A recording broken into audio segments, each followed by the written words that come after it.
Is the globe warming?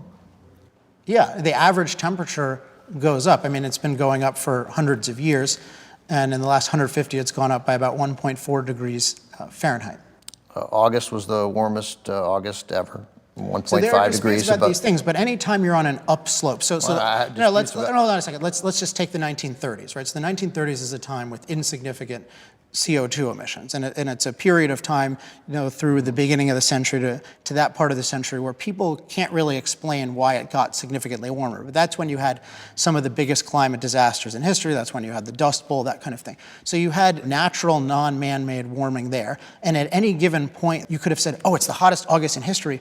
We should be terrified." And you think that the movement, for lack of a better word, is as motivated to scare us about climate change as the industry is to make us believe that there's nothing to fear?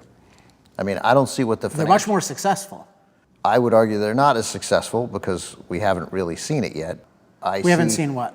We haven't seen significant, in California, we've seen a movement, we've seen some successful legislation in Colorado, but we haven't seen it anywhere else.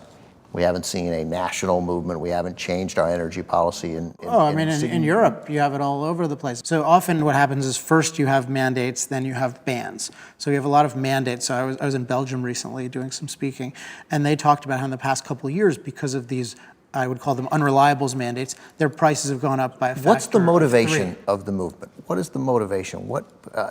We talked about this earlier, but you just... It's a belief that it's wrong for man to transform nature. And you think that's more powerful than an industry fighting to hang on to its billions? So that I think is the premise that's in people's minds. So the premise that it's wrong to change nature also includes the premise that the planet is our fragile mother. Let me frame this.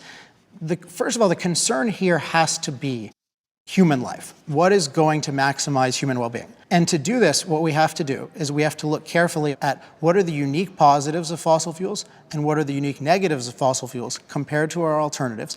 And we need to look at those carefully. So with CO2 is a byproduct of using fossil fuels. It's called an infrared absorber, so it leads to a certain amount of heat, more heat being in the atmosphere. And so the interesting, important question to ask is, how consequential is that? So we've increased the amount of CO2 in the atmosphere from 0.03% to 0.04% of the atmosphere. And so what you see is that this is a relatively inconsequential side effect compared with something that has such unique positives that if you lost it, billions of people would be hurt. So that the benefits so far outweigh the risks. The fact that we're concentrating on, it's a little warmer now than it was 60 years ago. I'm not saying it's a little warmer. Well, how much warmer?